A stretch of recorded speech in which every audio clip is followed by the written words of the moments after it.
Hello बच्चों, कैसे आप सभी। आशा करते हैं अच्छे होंगे। तो दोस्तों, जैसे कि आपको पता है, तो हमने आपके लिए एक सीरीज चला रही की है जो बोर्ड के एग्ज़ाम में आपके हेल्पफुल होगी। तो उसमें हमने कुछ ऑब्जेक्टिव क्वेश्चंस कराए थे जो बोर्ड की वेबसाइट पर अपलोड हैं, जो क्वेश्चंस पेपर, ठीक। तो वो हमने 2 मॉडल टेस्ट पेपर के ऑब्जेक्टिव क्वेश्चंस करा दिए हैं। अब बारी आती है उनके केस स्टडी वाले क्वेश्चंस की। तो सभी बच्चों का ये थोड़ा सा डाउट बना हुआ है कि केस स्टडी वाले क्वेश्चंस किस तरीके से सॉल्व होंगे। तो आज हम मॉडल टेस्ट पेपर आपका फर्स्ट है, उसके स्टडी बेस्ड जो क्वेश्चंस हैं उनको सॉल्व करने वाले हैं। तो आप वीडियो में बने रहना और ध्यानपूर्वक उनका सॉल्यूशन देखना। तो चलिए बच्चों, स्टार्ट करते हैं आपका पहला क्वेश्चंस, जिसमें आपको क्वेश्चंस निकाल के रख लेने अपने पास में और उनमें केस स्टडी के जो क्वेश्चंस है वो आप देखते रहना। सॉल्यूशन मैं यहाँ पे करा रहा हूँ, ठीक।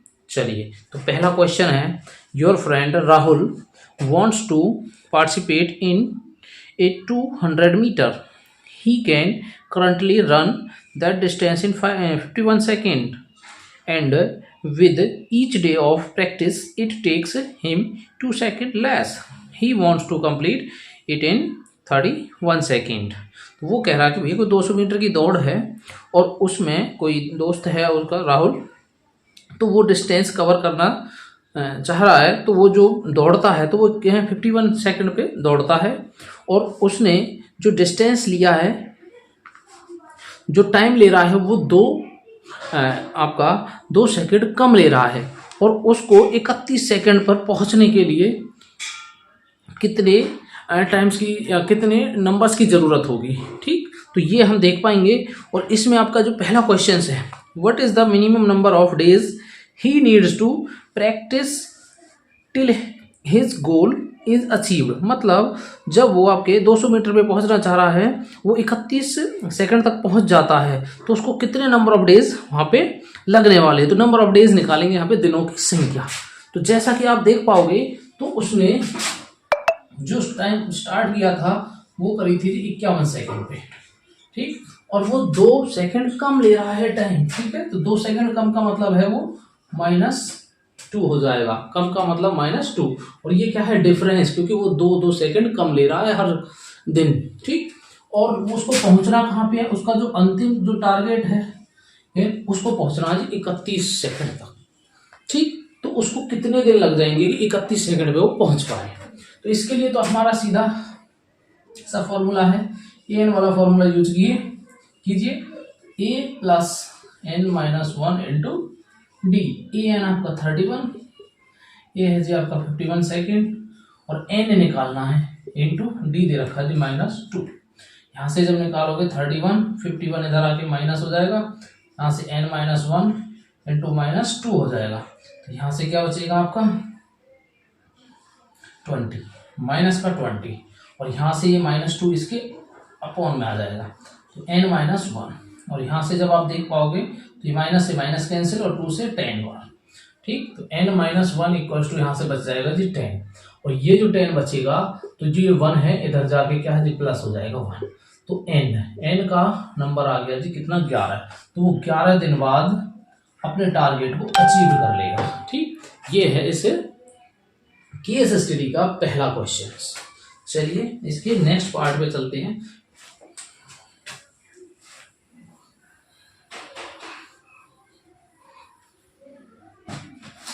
सेकंड पार्ट है इसका।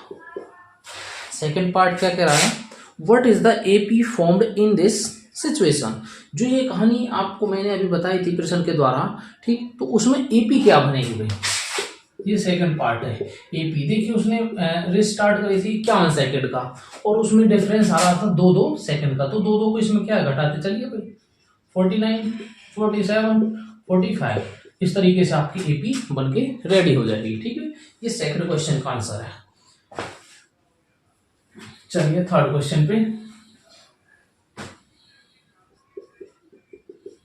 थर्ड क्वेश्चन क्या कह रहा है, थर्ड क्वेश्चन कह रहा है, if the nth term of AP is given by an। तो उसने nth टर्म दे दी आपकी an इक्वल्स टू दे दी आपकी 2n+3, 2n+3 ये आपको एपी दे दी है। Then write its common difference, इसका कॉमन डिफरेंस मतलब सार अंतर क्या होगा। ठीक, तो पहले तो जो ये एपी दे रखी है इसको हम क्या है एपी के रूप में बदल लेते हैं, भाई एपी बना लेते हैं। तो यहाँ पे n इक्वल्स टू क्या है, सबसे पहले 1 डालेंगे हमें +3। ठीक, यहाँ से एपी करेंगे तो 2 और 3 5, फर्स्ट टर्म आपकी ये निकल के आ जाएगी। तो यहाँ पे n 1 डालेंगे। ठीक, n 2 डालेंगे तो n की जगह 2 डालेंगे यहाँ पे, तो 2 2 4, 4 और 3 7, दूसरी एपी ये बनेगी आपकी थर्ड टर्म 2 इंटू 3 प्लस का 3, 6 6 और 3 9। तो आपकी एपी बनकर आ गई क्या जी, एपी बन गई थी आपकी 5 7 और 9, और इसी तरीके से आगे चलती जाएगी। तो उसने पूछा जी कॉमन डिफरेंस डी क्या होगा। जैसा कि आप जानते हो a2 माइनस का a1, मतलब इसमें से इस टर्म को घटा दीजिए तो आपका कॉमन डिफरेंस निकल कर आ जाएगा जी 2। ये आपका आंसर होगा। ठीक है, चलिए जी नेक्स्ट क्वेश्चन।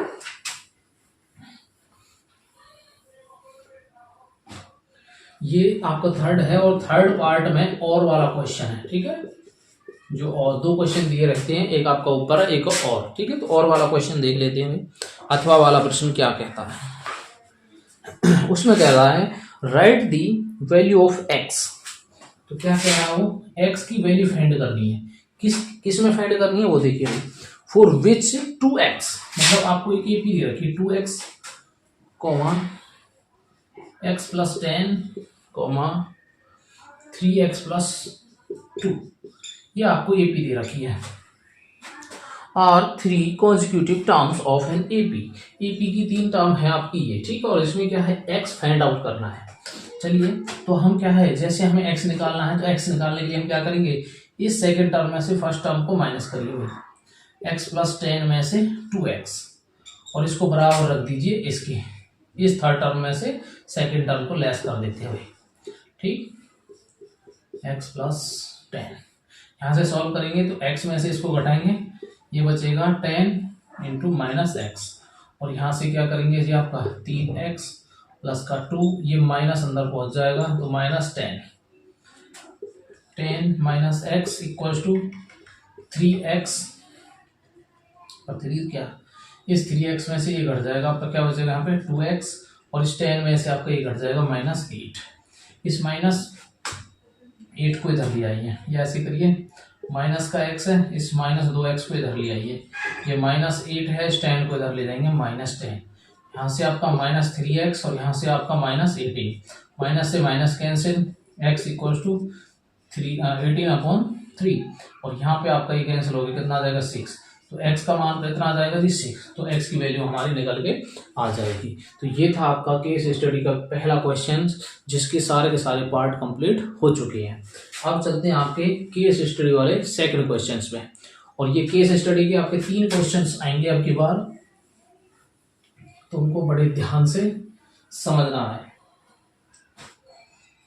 चलिए, फर्स्ट क्वेश्चन करा दिया, अब second question. International Yoga Days is celebrated on 21 June every year.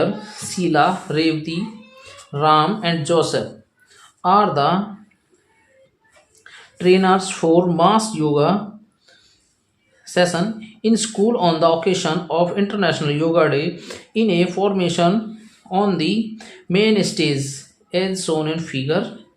आपको एक फिगर दे रखा है, और 21 जून को योगा डे मनाया गया था। उसमें आपके 4 दोस्त थे, आपका शीला, रेवती, राम और जोसेफ। उनके द्वारा उनकी जो पोजीशन बनाई गई है उसके द्वारा एक ग्राफ दिया हुआ है। ठीक, तो ग्राफ क्या, मैंने उसके पॉइंट लिख रखे हैं, आप क्वेश्चंस में देख सकते हो। तो जो पहला यहाँ पे पॉइंट है या ग्राफ है, उसमें दे रखा जी शीला, और उसके जो पॉइंट्स दे रखे हैं जी वो हैं 4,5। ठीक, और दूसरी है यहाँ पे रेवती दे रखी है, यहाँ पे रेवती, ये S से रिप्रेजेंट है, ये R से रिप्रेजेंट है, और उसके बाद यहाँ पे राम दे रखा है इसी के सामने में राम। ठीक है, और ये M से रिप्रेजेंट है, और ये आपका नीचे दे रखा है जोसेफ।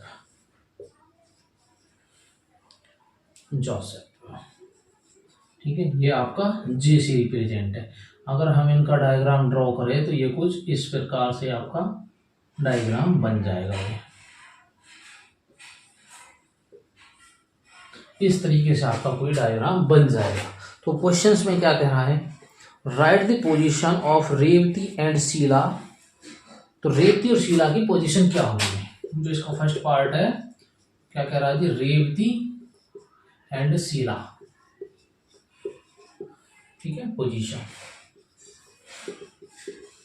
रेवती और शीला की पोजीशन का मतलब स्थिति बताएगा भाई, ठीक है। चलो हम देख ले, तो रेवती कहाँ पे जी, आर आर, और यहाँ पे बिंदु तो मैं भूल गया, तो यहाँ पे बिंदु है बेटा 7 और 9, और यहाँ पे दे रखे हैं 10,5, और यहाँ पे दे रखा है जी 7,1, ये बिंदु है। तो रेवती का बिंदु क्या है आपका 7,9, तो ये पोजीशन होगी रेवती की। उसके बाद शीला की पूछी है, शीला है S, और शीला की पोजीशन क्या हो जाएगी 4,5। तो यहाँ पे हम इनकी सिचुएशन या पोजीशन बता सकते हैं, ठीक है। सेकंड क्वेश्चन चाहिए, इसके सेकंड क्वेश्चन में क्या कह रहा है, सेकंड क्वेश्चन में कह रहा है कोई जो आपकी आर और जे, मतलब आर क्या है जी रेवती और जे क्या है जॉस है, उनके बीच की दूरी क्या है भैया, आर और जे उनके बीच की दूरी क्या है। आर कहाँ पे जी आपका हीरा 7,9, और जे क्या है आपका 7,9, तो इनके बीच की दूरी, तो मतलब डिस्टेंस निकाल लेते हैं दूरी, डिस्टेंस ऑफ आर जे। आपका फॉर्मूला वही आपका x2 माइनस x1 इसका whole square plus y2 minus y1 इसका होल स्क्वायर। x2 आपका 7 है यहाँ पे, x1 भी आपका 7 है, तो 7 माइनस 7 इसका स्क्वायर, प्लस में y2 आपका 1 है, और ये आपका 9, ये माइनस होगा इसका स्क्वायर। यहाँ से जब निकालोगे तो 0, यहाँ पे क्या है 8 बचेगा, और 8 का स्क्वायर करेंगे तो 64, तो यहाँ पे क्या है जी √64, ये आपकी आर जे की दूरी आ गई 8 सेंटीमीटर, ठीक है। तो इन दोनों के बीच की डिस्टेंस कितनी निकल के आ गई 8 सेंटीमीटर वो दूर है। चलिए जी नेक्स्ट क्वेश्चन, इसका थर्ड पार्ट,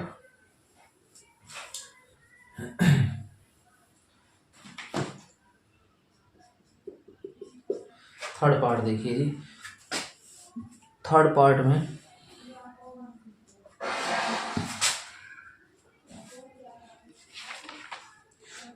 में कह रहा है कि वो जो उसके S और M, S क्या है जी आपका शीला, और M क्या है जी राम, ठीक है। इनके बीच में जो ये बिंदु दे रखे हैं इनका ट्राइसेक्शन फॉर्म लिखना है, ठीक है। इनको समत्रिभाजित भाग में बांटना है, तो कैसे बांटेंगे भाई देखिए 4,5 10,5, तो यहाँ पे हमने कोई बिंदु ले लिया जी P, ठीक है, और यहाँ पे कोई बिंदु ले लिया हमने Q। तो सबसे पहले हम क्या करेंगे, इसका ट्राइसेक्शन निकाल लेते हैं। ट्राइसेक्शन का मतलब उस लाइन को हम 3 हिस्सों में विभाजित कर देते हैं, ठीक, और 3 हिस्सों में विभाजित करेंगे तो ये हो जाएगा हमारा 1:2, 1:2, क्योंकि 1 पार्ट आपका SP के बीच में है और 2 पार्ट हो जाएंगे आपके P और N के बीच में, ठीक है। तो यहाँ पे हम कोऑर्डिनेट्स निकाल लेंगे P के, ठीक है। यहाँ पे कोऑर्डिनेट्स ऑफ P किसके लिए निकालेंगे जी x के लिए, और यही हम y के लिए निकालेंगे।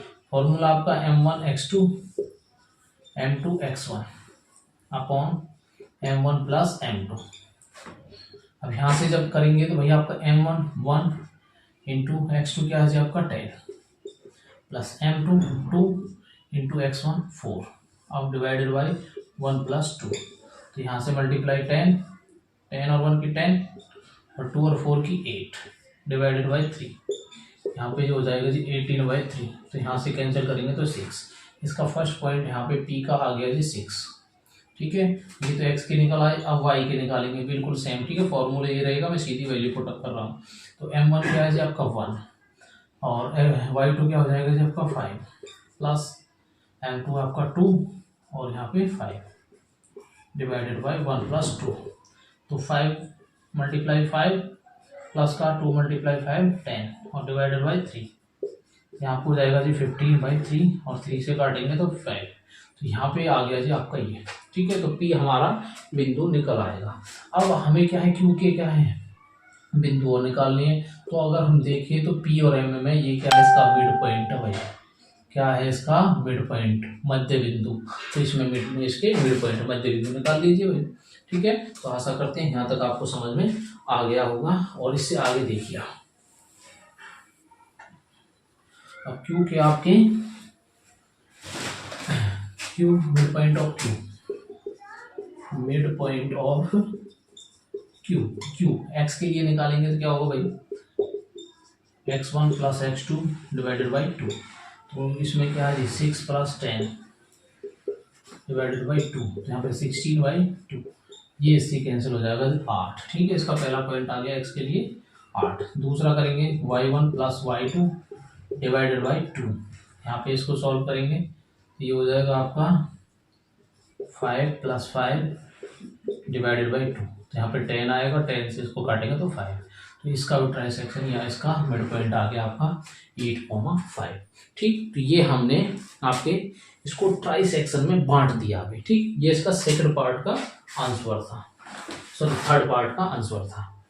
चलिए इसके और वाले पार्ट पे, ठीक है, और वाले पार्ट में क्या पूछा है, और वाला थर्ड पार्ट है इसी का। थर्ड पार्ट में पूछा जी, name the type of triangle formed by the point R M J.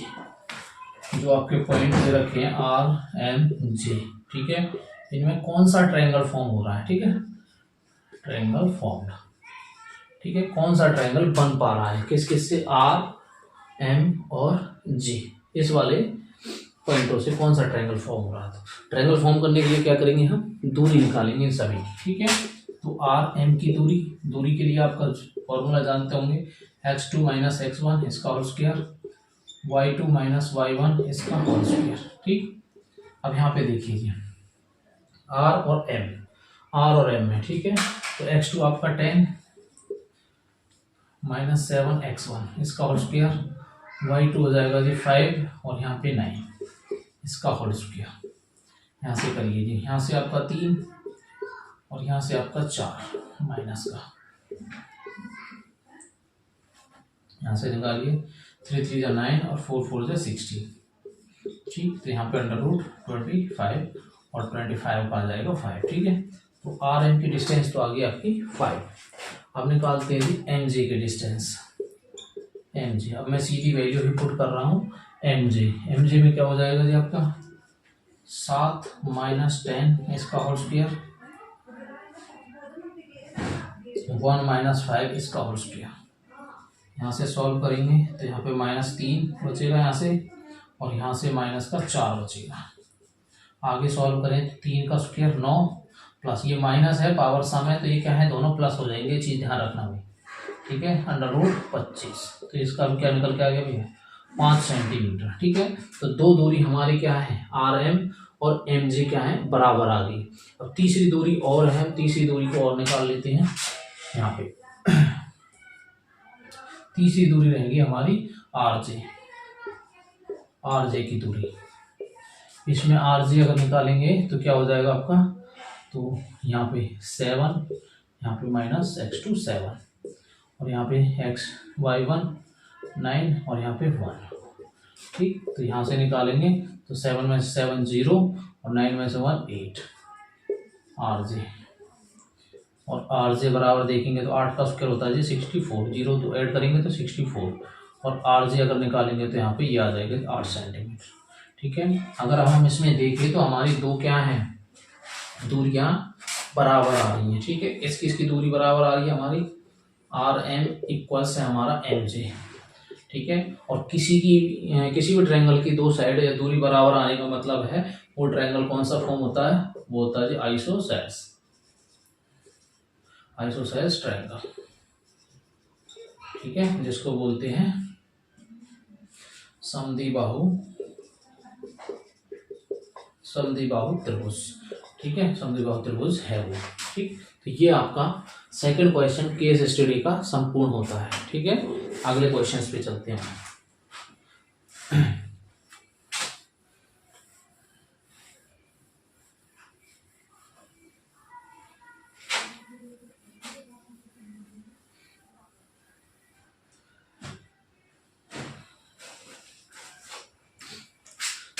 Third question देखिए भैया इसका। थर्ड क्वेश्चन में क्या कह रहा है, an army soldier from a tower of height 200 √3 metre observe some suspicious activity of two ships. दो ship के बीच में क्या है, कुछ आपके एक्टिविटी कराई गई है सोल्जर्स के बीच में, और उनका जो हाइट है जहाज़ों का या शिप्स का वो दे दिया है 200 √3। Which ship which are sailing towards it in same direction, वो बिल्कुल एक ही डायरेक्शन में चल रहे हैं। And immediately reports to be the headquarter, और क्या उनको जल्द से जल्द हेडक्वार्टर में रिपोर्ट करनी है। The angle of dispersion of the ships as observe from tower are 60 and 30 degree respectively. तो मतलब उसको एंगल ऑफ डिस्पर्शन दिया है, अवनमन कोण दिया है उसका, जो 60 बन रहा है और 30 बन रहा है। तो यहाँ पे आकृति दे रखी है इसकी, तो आकृति आप यहाँ पे देख पाओगे। इस तरीके से आपको एक आकृति दे रखी है।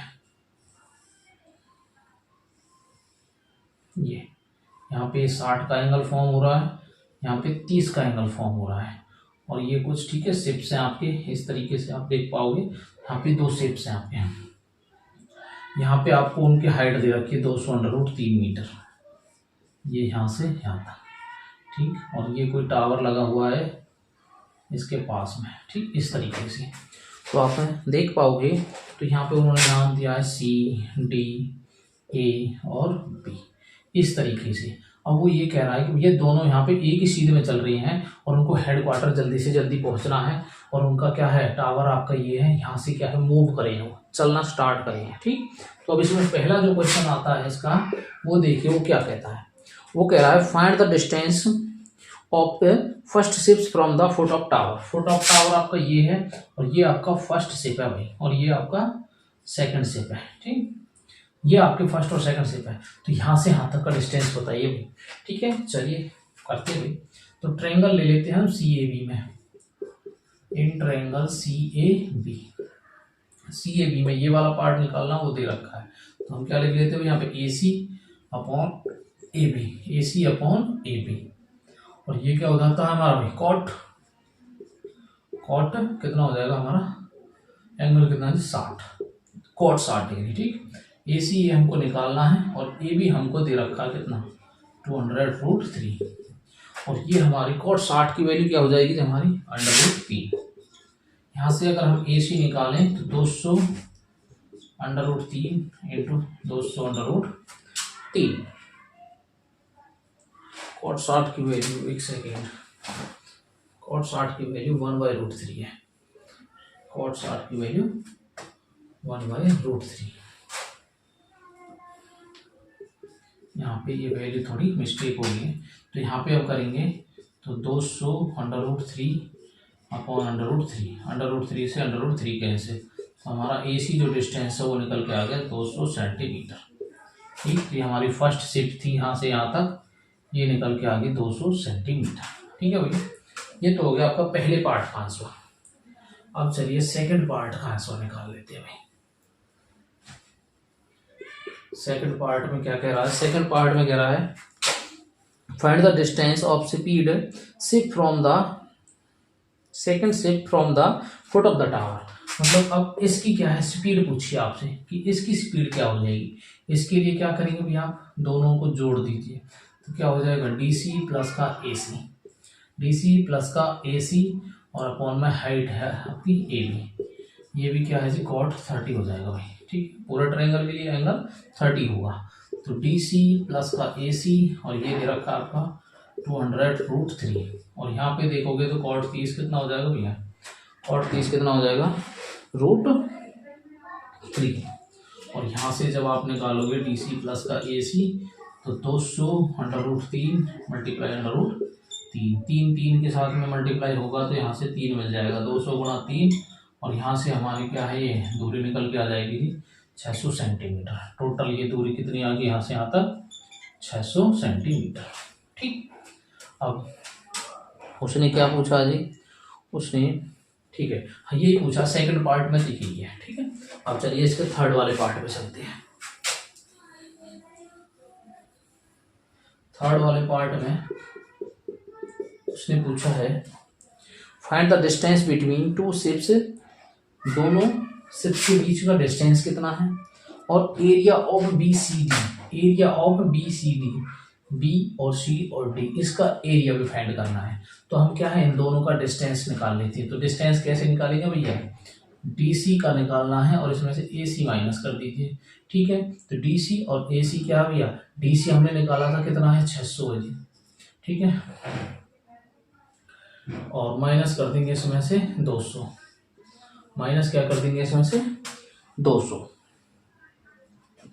तो यहाँ से हमारा डी सी निकल के आ जाएगा कितना भाई 400 सेंटीमीटर। ठीक है, तो यहाँ से हमारा डी सी निकल के आ जाएगा।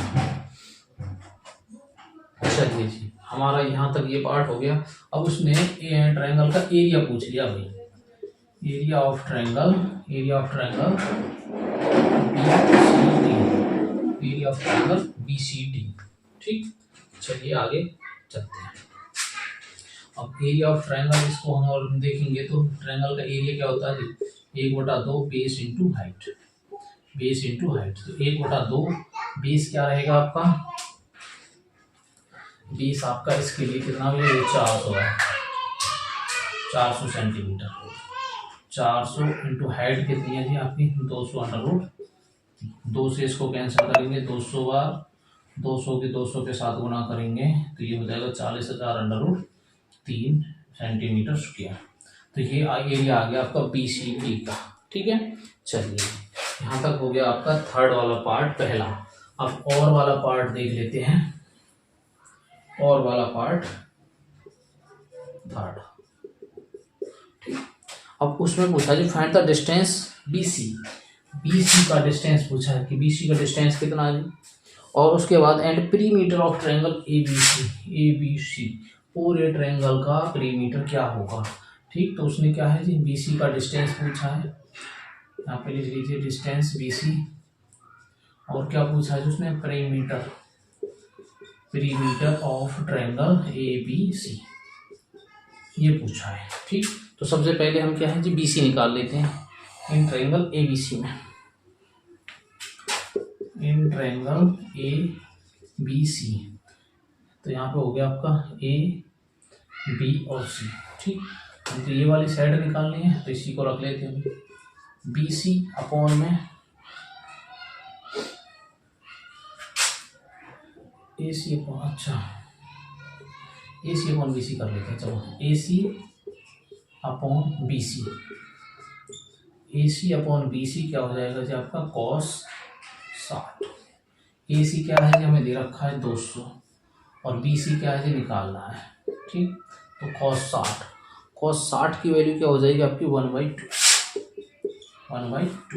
और यहाँ से अगर हम BC निकालें तो इनकी क्रॉस मल्टीप्लाई, तो BC कितना आ गया जी 400 सेंटीमीटर।